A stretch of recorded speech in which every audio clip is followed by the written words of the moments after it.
Pernahkah kamu merasakan bahwa dunia hari ini terasa semakin gelap?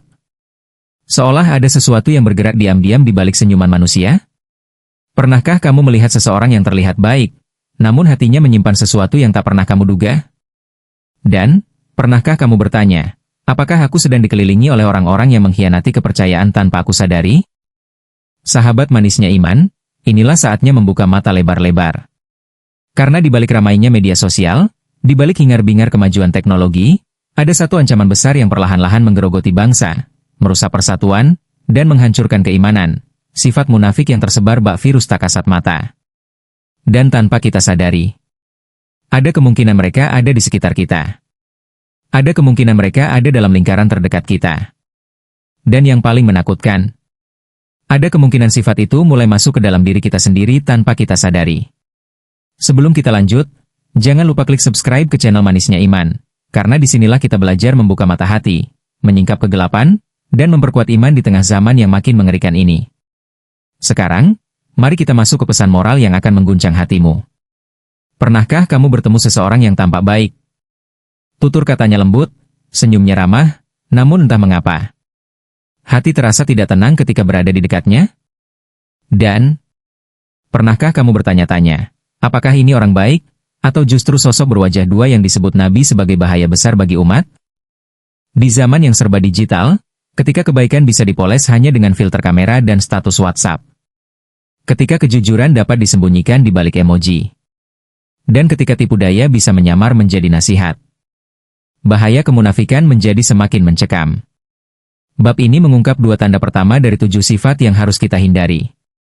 Tanda-tanda yang, jika kita tidak waspadai, bisa menyeret kita ke dalam jurang dosa tanpa kita sadari. 1. Ketika berbicara, ia berdusta. Sifat munafik yang paling halus, tapi paling mematikan. Rasulullah Shallallahu Alaihi Wasallam memperingatkan bahwa salah satu ciri munafik adalah berbohong setiap kali berbicara. Sederhana? Tidak. Di zaman sekarang, sifat ini telah berevolusi menjadi sesuatu yang jauh lebih gelap. Orang munafik tidak lagi berdusta hanya dengan mulut.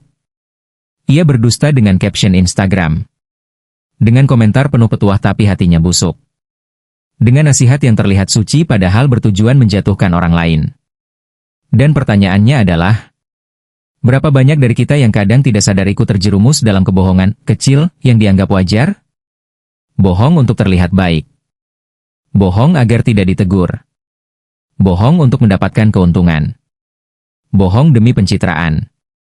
Di hadapan manusia, mungkin kita berhasil lolos. Tapi bisakah kita lolos dari catatan langit?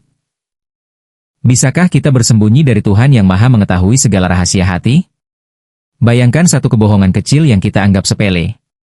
Menjadi awal dari rangkaian kebohongan lain. Hingga suatu hari kita lupa mana diri kita yang asli. Dan tiba-tiba, kita tersadar bahwa kita telah berubah menjadi sosok yang Nabi peringatkan sebagai musuh dalam selimut umat Islam. Pertanyaan yang menegangkan adalah, apakah kebohongan kecil itu sudah mulai menjalar di dalam diri kita, tanpa kita sadari? 2. Ketika berjanji, ia mengingkari. Awalnya sepele, namun menjadi ciri kegelapan hati. Janji, satu kata yang ringan diucapkan, tapi menjadi beban berat di hari pembalasan. Rasulullah menyebutkan bahwa salah satu ciri munafik adalah tidak menepati janji. Namun di era sekarang, pengingkaran janji bukan lagi tentang akta, kontrak, atau ucapan formal. Pengingkaran itu hadir dalam bentuk yang lebih halus, lebih licik, lebih mematikan. Janji sholat tepat waktu, tapi selalu ditunda. Janji bertaubat, tapi terus ditunda hingga entah kapan. Janji menjaga amanah, tapi diabaikan demi kenyamanan diri. Janji memperbaiki diri, tapi tidak pernah dimulai. Dan pertanyaan yang menghantui adalah, berapa banyak janji kepada Tuhan yang sudah kita hianati, tanpa rasa bersalah? Mengapa hati terasa semakin gelap saat janji yang kita ucapkan semakin sering kita ingkari? Mengapa kita bisa begitu santai mengkhianati komitmen, padahal di akhirat setiap janji akan ditanya? Tuhan berfirman, dan penuhilah janji, karena janji itu pasti dimintai pertanggungjawaban. Quran Surat Al-Isra ayat 34. Maka muncullah pertanyaan paling mencekam. Apakah kita sedang menjadi sosok yang Tuhan sendiri peringatkan? Apakah kita sedang membangun kebiasaan munafik tanpa kita sadari? Kita mulai mengingkari janji kecil, kemudian membiarkannya tumbuh. Hingga suatu saat kita kehilangan rasa malu kepada Tuhan. Dan saat itu terjadi, di manakah kita akan berdiri di hari ketika segala janji dibuka dan dipertontonkan? Jika bab sebelumnya menggambarkan dua tanda kemunafikan yang paling sering dilakukan tanpa sadar, maka bab ini memasuki wilayah yang lebih gelap, lebih tersembunyi, dan lebih menyeramkan. Tanda-tanda ini bukan hanya menggambarkan perilaku, tetapi keadaan hati. Dan disinilah banyak manusia terjatuh. Terkadang bahkan orang-orang yang rajin ibadah pun bisa terpeleset, karena tanda ini tidak terlihat di permukaan. 3. Ketika diberi amanah, ia khianat. Pengkhianatan yang tak selalu terlihat, tapi berat di akhirat. Mengkhianati amanah tidak selalu berarti mencuri uang, melanggar kontrak, atau merusak kepercayaan besar. Di zaman sekarang, menggunakan waktu kerja untuk bermain HP, itu khianat. Menyebarkan rahasia orang, itu khianat. Mengambil informasi untuk kepentingan pribadi, itu khianat. Menggunakan kedudukan untuk keuntungan pribadi, itu khianat. Dan pertanyaan mengerikan yang harus kita tanyakan kepada diri sendiri adalah, berapa banyak amanah kecil yang sudah kita sia-siakan, tanpa rasa bersalah sedikit pun? Tuhan memberi kita amanah untuk menjaga mata, telinga, hati. Namun betapa seringnya kita khianat. Menonton yang haram, mendengar yang sia-sia, dan membiarkan hati dipenuhi dengki. Cobalah renungkan. Jika amanah sekecil ini saja kita abaikan, bagaimana nanti saat amanah besar ditanya di hari kiamat? Apakah kita siap? Atau justru kita takut menjawabnya? 4. Lisannya manis di depan, tapi menusuk dari belakang. Tanda munafik yang ditunjukkan Al-Quran. Al-Quran menggambarkan orang munafik sebagai mereka yang di depan berbicara lembut, namun di belakang melakukan kerusakan. Di zaman sekarang, tanda ini semakin nyata.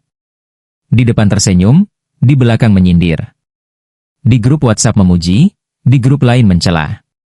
Di media sosial tampak alim, di dunia nyata penuh kelicikan. Di depan atasan tampak loyal, di belakang memfitnah. Di depan pasangan terlihat sayang, namun di belakang mengkhianati. Dan muncul pertanyaan yang mengguncang hati. Apakah kita pernah bersikap berbeda di depan dan di belakang seseorang? Jangan-jangan kemunafikan itu bertumbuh di hati kita lewat tindakan kecil.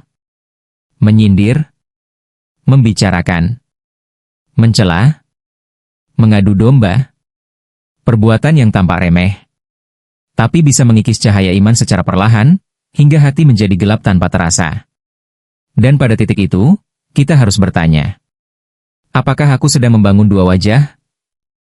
Apakah aku sedang memakai topeng yang suatu hari akan Tuhan robek di hari kiamat? 4 tanda ini hanya permulaan.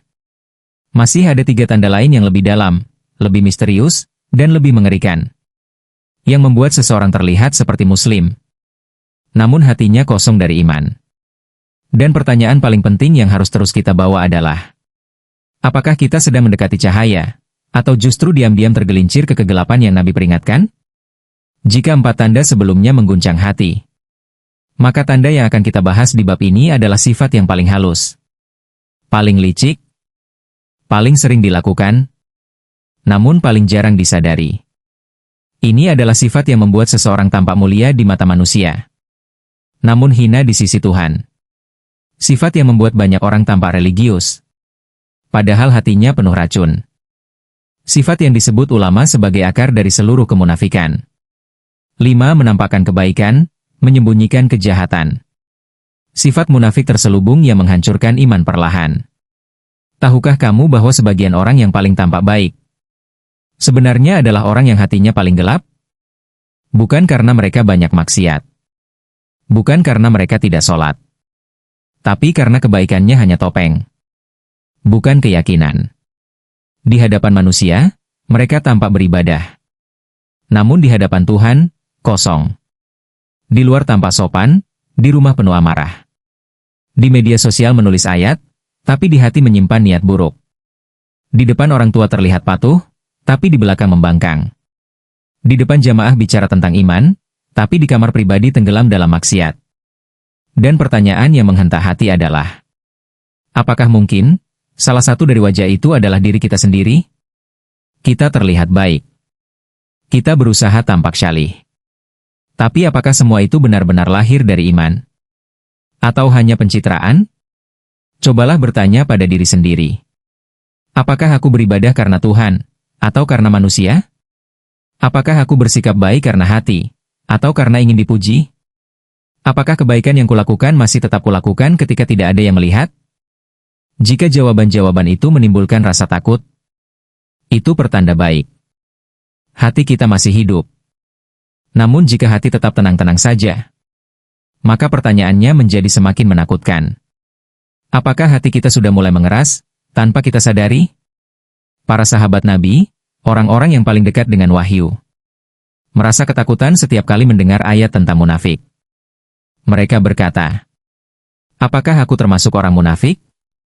Jika para sahabat saja takut, bagaimana dengan kita? Yang imannya jauh lebih lemah, amalnya jauh lebih sedikit, dan hatinya jauh lebih mudah goyah? Bab ini mengajukan satu pertanyaan besar. Kebaikan yang kita tampilkan, apakah benar-benar mencerminkan siapa kita sebenarnya? Atau hanya topeng yang suatu hari akan Tuhan robek? Dan saat topeng itu robek, siapa yang akan terlihat? Wajah beriman atau wajah munafik? Jika tanda kelima berbicara tentang kepalsuan yang disembunyikan, maka dua tanda terakhir ini mengungkap sesuatu yang lebih dalam. Apa yang sebenarnya kita takuti? Apa yang sebenarnya kita cintai? Dan kepada siapa kita benar-benar tunduk? Banyak orang tampak religius. Banyak yang rajin ibadah. Tapi dua tanda ini menguji satu hal yang tidak bisa dipalsukan, yaitu hati. Tanda hati yang gelap meski wajah tampak bercahaya. Munafik bukan hanya tentang berdusta atau mengkhianati. Munafik juga tentang siapa kita ketika tidak ada yang melihat. Al-Quran menggambarkan orang munafik sebagai mereka yang sholat dengan malas. Sholat hanya ketika dilihat manusia. Ketika sendirian, mereka tidak peduli. Sekarang mari kita lihat diri sendiri. Ketika di masjid, kita sholat khusyuk. Tapi di rumah, sering bolong. Ketika ada orang melihat, bacaan Quran kita panjang. Tapi saat sendirian, tak ada satu ayat pun dibaca.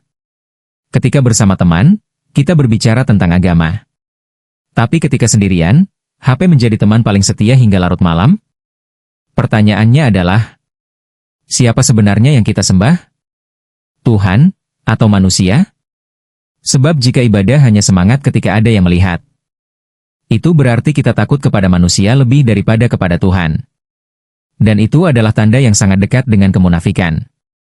Cobalah renungkan. Berapa sering kita menunda sholat? Berapa sering kita meremehkan waktu salat? Berapa sering kita memilih dunia daripada Tuhan, bahkan ketika tidak ada yang menuntut? Jika ini terjadi berulang-ulang, bukan kebiasaan biasa. Itu adalah tanda penyakit hati. Dan penyakit ini tidak terasa di awal. Tenang. Hening. Namun perlahan, iman mengering. Seperti pohon yang tidak pernah disiram. Di titik itu, kita harus bertanya. Apakah hatiku benar-benar hidup, atau hanya terlihat hidup? 7. Bersukacita dengan maksiat, namun sempit hatinya terhadap kebaikan. Ciri terakhir yang paling mengguncang. Ini adalah tanda yang paling menakutkan. Karena tanda ini bukan lagi tentang perilaku, tetapi tentang selera hati. Orang munafik merasa senang ketika melakukan dosa, dan terbebani ketika melakukan ibadah. Scroll hiburan, semangat, gunjing, nikmat, konten maksiat, tanpa jeda. Keluar nongkrong, tidak pernah menolak. Tapi sholat, berat. Membaca Quran, mengantuk. Datang ke kajian, tertunda terus. Berbuat baik, malasnya melebihi segalanya. Dan pertanyaannya, pertanyaan yang menghantam jantung adalah, mengapa hati lebih condong kepada maksiat daripada kebaikan? Apa yang membuat dosa terasa ringan, dan ibadah terasa berat? Jawabannya sangat menakutkan. Karena hati mulai jauh dari Tuhan. Ketika hati gelap, cahaya iman tidak bisa masuk. Ketika hati kotor, Kebaikan terasa berat. Ketika hati dikuasai nafsu, maksiat terasa nikmat. Dan disinilah inti dari semua tanda munafik. Munafik bukan sekadar sifat, melainkan keadaan hati. Hati yang mati perlahan. Hati yang kehilangan rasa malu. Hati yang tidak lagi bergetar ketika nama Tuhan disebutkan. Maka kita harus bertanya pada diri sendiri. Apakah hatiku masih bergetar ketika mendengar peringatan? Apakah aku masih merasa bersalah ketika berdosa? Apakah aku masih menyesal ketika jauh dari Tuhan? Atau hatiku sudah mulai mati, tanpa aku sadari? 7 tanda ini bukan hanya peringatan. Ini adalah cermin besar yang Tuhan letakkan di hadapan kita. Agar kita melihat diri yang sebenarnya. Pertanyaannya adalah, apakah kita berani menatap cermin itu? Atau kita lebih memilih kabur agar tidak melihat kebenaran yang menyakitkan? Cermin terakhir, saat tanda-tanda itu menyatu di dalam diri tanpa kita sadar. Bab ini adalah bab yang paling banyak membuat hati manusia bergetar.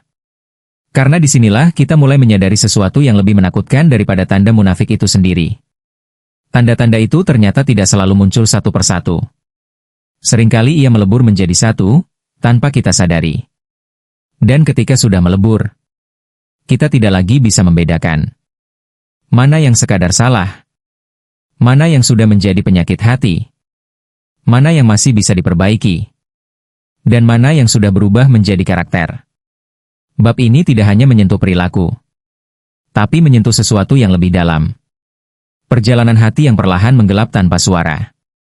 Ketika hati tidak lagi peka, awal dari semua kemunafikan. Salah satu ciri paling mengerikan dari orang munafik adalah ketika dosanya tidak lagi terasa dosa. Dan inilah cerminan paling menakutkan. Dusta terasa biasa. Janji ingkar terasa wajar. Khianat terasa lumrah. Ibadah yang malas terasa normal. Maksiat terasa menyenangkan. Kehidupan tanpa Tuhan terasa nyaman. Pertanyaannya adalah, sejak kapan hati kita mulai tidak peka? Sejak kapan dosa-dosa itu terasa kecil? Sejak kapan cahaya mulai redup, tanpa kita sadari? Kita sering berpikir bahwa kemunafikan datang secara tiba-tiba.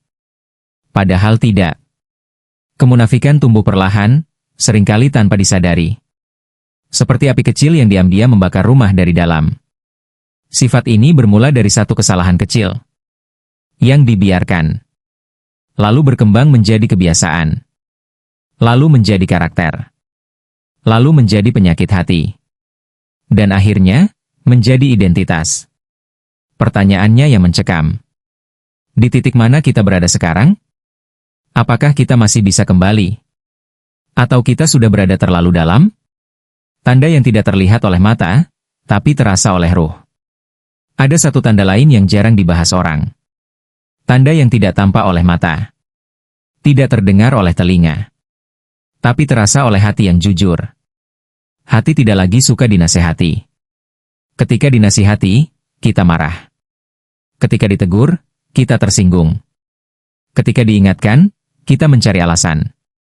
Ketika diperingatkan tentang dosa, kita berkata, kan cuma sekali. Lalu kita bertanya, mengapa kebaikan terasa menyakitkan? Mengapa petunjuk terasa berat? Mengapa kata-kata tentang Tuhan terasa mengganggu? Jawabannya satu. Karena hati mulai gelap. Hati yang gelap tidak suka cahaya. Hati yang kotor tidak suka kebersihan. Hati yang jauh dari Tuhan tidak suka dibawa kembali. Dan inilah keadaan yang paling menakutkan. Ketika seseorang tidak lagi merasakan bahwa dirinya sedang dalam bahaya. Itu berarti dia sedang tenggelam. Dan tidak menyadarinya. Sedangkan orang yang tenggelam tanpa sadar, hampir mustahil terselamatkan. Bab ini ingin menanyakan satu hal kepada jiwamu. Apakah hatimu masih bergetar ketika mendengar kebaikan? Atau hati itu mulai mati, dalam diam? Pintu kembalinya masih ada.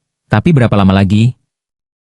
Meski tanda-tanda itu berat, Tuhan masih membuka pintu seluas-luasnya. Namun pertanyaan yang paling mengguncang adalah, jika pintu itu luas, kenapa hati kita tetap tidak melangkah? Apakah karena malas? Apakah karena nyaman dengan kemunafikan kecil yang kita lakukan? Ataukah karena hati kita sudah terlalu jauh, hingga cahaya terasa asing dan menakutkan? Bab ini menyadarkan kita pada satu kenyataan. Kemunafikan tidak menghancurkan hanya ketika kita melakukannya. Tetapi ketika kita merasa tidak perlu berubah.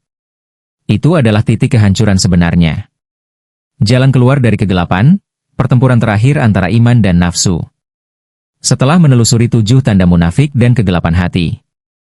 Bab ini bukan tentang ketakutan. Bab ini tentang pertarungan. Sebuah pertempuran besar yang terjadi di dalam diri setiap manusia. Pertarungan antara iman dan nafsu. Antara cahaya dan kegelapan. Antara kejujuran hati dan bisikan setan. Inilah bab yang menentukan. Apakah kita akan keluar dari lingkaran kemunafikan? Atau tenggelam lebih dalam? Pertempuran dimulai di titik paling sunyi.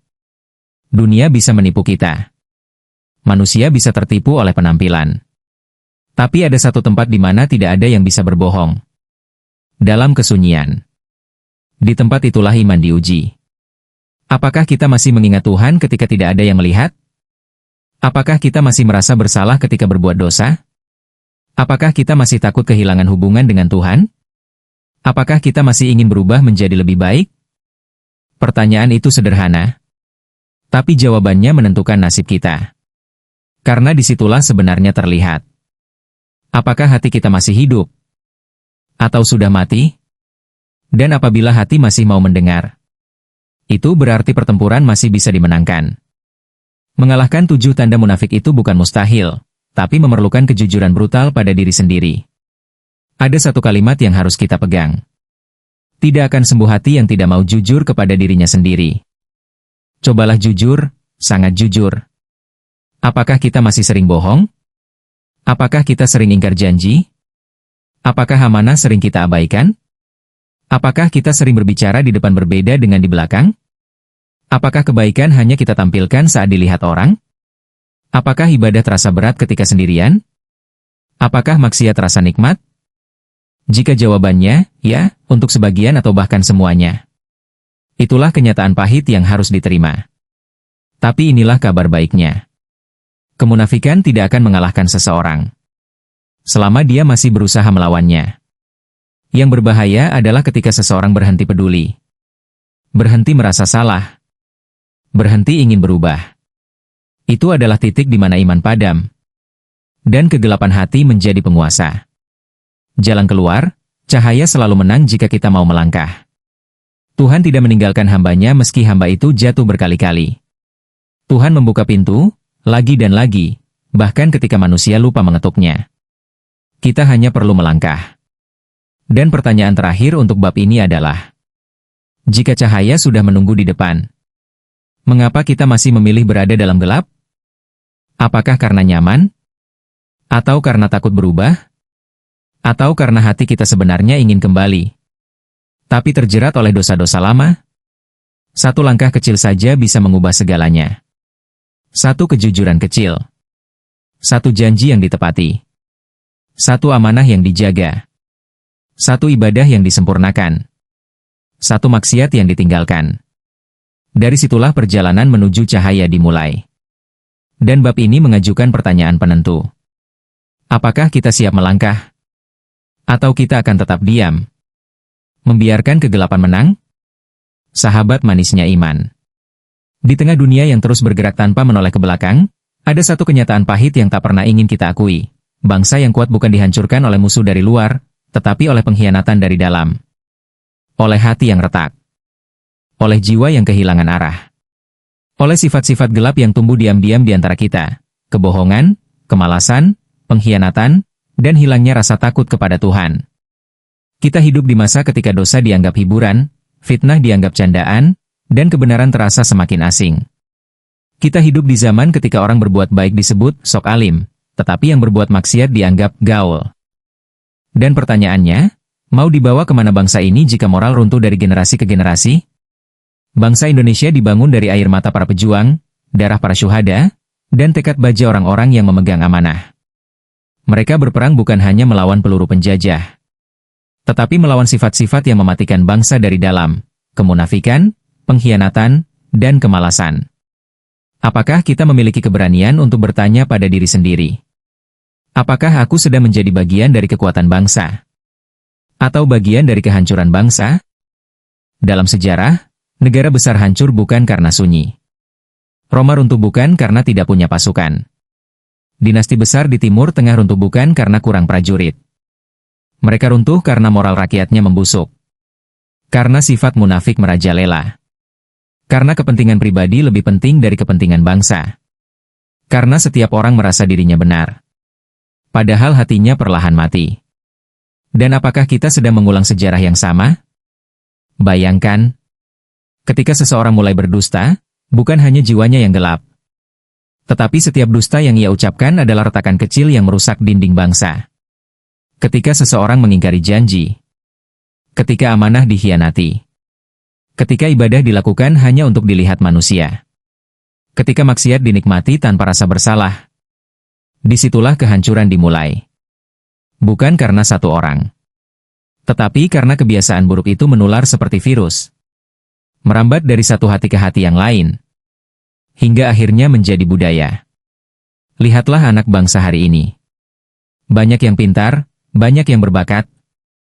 Tapi berapa banyak yang masih punya integritas? Berapa banyak yang jujur meski tidak diawasi? Berapa banyak yang mengutamakan bangsa daripada kepentingan pribadi? Kita takut melihat masa depan bangsa. Bukan karena kekurangan teknologi. Bukan karena kurang sumber daya. Tetapi karena kita takut moral ini tidak bertahan. Namun bangsa ini belum selesai. Indonesia belum kalah. Selama masih ada satu saja orang yang mau jujur. Satu saja yang mau memperbaiki diri. Satu saja yang menolak menjadi munafik. Maka harapan itu masih ada. Dan pesan moral paling mencekam dari semuanya adalah, jika kita tidak memperbaiki hati kita, jangan salahkan siapapun ketika bangsa ini tumbang. Jangan salahkan pemerintah. Jangan salahkan ekonomi. Jangan salahkan generasi muda. Jika kita sendiri masih memelihara sifat-sifat gelap dalam diri. Sejarah bangsa ini telah menunjukkan bahwa Indonesia kuat bukan karena jumlah pasukan, tetapi karena moral rakyatnya. Kita pernah melawan penjajah dengan bambu runcing. Kita pernah mempertahankan kemerdekaan dengan darah dan nyawa. Kini, kita harus melawan musuh baru. Musuh yang lebih halus, lebih licik, lebih mematikan. Kemunafikan dalam diri. Kegelapan dalam hati. Ketidakjujuran yang menular diam-diam. Dan pertanyaannya, apakah kita siap memperbaiki diri demi bangsa? Ataukah kita membiarkan bangsa ini tergerus perlahan oleh kebobrokan moral? Indonesia menunggu jawabannya. Tuhan menyaksikan pilihan kita. Dan sejarah akan mencatat. Kita penyelamat bangsa. Atau salah satu penyebab kehancurannya. Sahabat manisnya iman. Setelah kita membuka satu persatu tabir gelap kemunafikan, tabir yang selama ini menyelimuti dunia, menutupi kebenaran, dan perlahan membekukan hati manusia, maka kini tibalah kita pada bab terakhir sebelum penutup. Bab ini bukan sekadar nasihat, bukan sekadar peringatan, tetapi sebuah tamparan keras bagi jiwa yang mungkin selama ini tidur dalam kelalaian. Pertanyaannya sekarang, apakah kita sudah benar-benar jujur pada diri sendiri? Ataukah selama ini kita hidup dalam topeng yang kita buat sendiri? Sungguh, zaman sekarang jauh lebih menakutkan dibanding zaman Nabi. Mengapa? Karena saat itu, orang munafik bisa terlihat. Mereka dikenal, ditandai, dan Rasulullah mengetahuinya. Namun hari ini, munafik itu tak lagi berwajah. Mereka menyamar dalam banyak bentuk. Status media sosial yang penuh motivasi, namun hatinya penuh kedengkian. Wajah ramah di depan, tetapi menusuk di belakang. Pernyataan religius, tetapi perbuatannya merusak bangsa. Seolah membela kebenaran, namun sejatinya menegakkan kepentingan diri. Apakah kita aman dari semua itu? Apakah kita yakin belum terjebak? Atau justru, tanpa sadar, kitalah yang sedang terseret perlahan? Sahabatku, pernahkah kamu merasa hatimu kosong padahal kamu tersenyum? Pernahkah kamu berbicara tentang agama namun hatimu tak tergetar sedikit pun? Pernahkah kamu merasa sulit menepati janji, padahal setiap janji adalah amanah? Jika ya, maka bab ini datang sebagai penyelamatmu. Karena inilah waktunya untuk kembali membawa cahaya ke dalam jiwa. Namun pertanyaan paling mengerikannya adalah, bagaimana jika sifat munafik itu bertumbuh dalam diri tanpa kita sadari? Bagaimana jika ia berkembang pelan, seperti bisikan halus, seperti virus yang perlahan menembus nadi spiritual kita? Apakah kita siap menghadapi kebenaran itu? Ataukah kita justru takut melihat diri sendiri? Sahabat manisnya iman. Disinilah kita diuji. Disinilah iman kita menentukan masa depan. Akankah kita memilih jalan lurus meski sulit? Atau akankah kita menjadi bagian dari kegelapan yang menghancurkan diri, keluarga, dan bangsa? Tidak ada yang lebih menakutkan dari seseorang yang mengira dirinya baik, padahal hatinya sudah dipenuhi kemunafikan. Namun masih ada cahaya. Masih ada harapan. Masih ada pintu ampunan, selama kita mau berubah, mulai sekarang. Dan kini, kita menuju bab terakhir. Bab yang akan mengguncang, membuka hati, dan mungkin membuatmu meneteskan air mata. Sahabat manisnya iman. Setiap bangsa memiliki musuh. Ada musuh dari luar, senjata, invasi, propaganda. Namun yang paling berbahaya adalah musuh yang muncul dari dalam. Kemunafikan yang tumbuh di hati rakyatnya sendiri. Ketika orang tidak lagi jujur, bangsa itu rapuh. Ketika janji dianggap mainan, bangsa itu retak. Ketika amanah pengkhianatan, bangsa itu runtuh perlahan. Dan yang paling menyakitkan adalah keruntuhan itu terjadi tanpa suara, tanpa ledakan, tanpa perang. Ia runtuh dari dalam. Dalam sejarah Indonesia, berapa kali bangsa ini diuji? Berapa kali persatuan kita hampir terpecah karena fitnah, kebohongan, dan pengkhianatan? Berapa kali kita melihat saudara berselisih hanya karena kepentingan pribadi? Bukankah ini cikal bakal kehancuran? Bukankah kita sedang berdiri di tepi jurang? Maka pesan moral terbesar epilog ini bukan tentang takut pada orang munafik, tetapi takut menjadi bagian dari kehancuran bangsa. Bayangkan, jika suatu hari anak cucu kita berdiri di antara reruntuhan moral bangsa. Jika mereka bertanya, siapa yang membuat negeri ini hancur?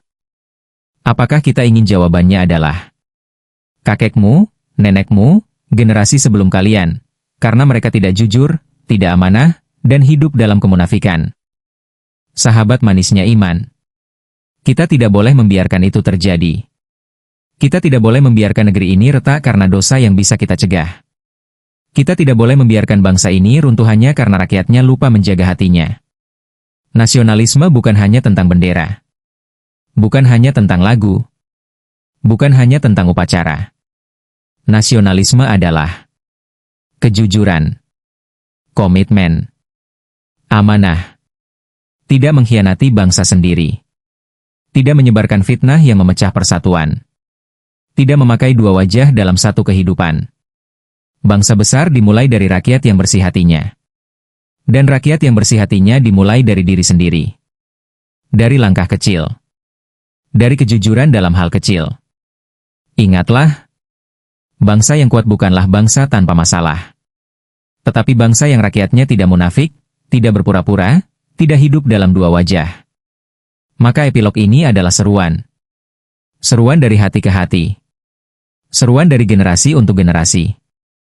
Seruan dari iman untuk bangsa. Mari kita jaga kejujuran kita. Mari kita jaga amanah kita. Mari kita jaga negeri ini dengan hati yang bersih dari kemunafikan. Karena Indonesia bukan hanya tanah. Indonesia adalah amanah. Dan amanah terbesar Tuhan adalah menjaga apa yang kita cintai. Termasuk negeri ini. Dan kini aku bertanya padamu. Pertanyaan yang akan menghantuimu sepanjang hidup, namun akan menjadi cahaya bila kau jawab dengan kejujuran. Apakah engkau siap menjadi bagian dari umat yang menjaga kejujuran? Atau engkau akan menjadi salah satu penyebab kehancuran bangsa ini? Jawabannya, hanya engkau yang tahu. Dan Tuhan menjadi saksi.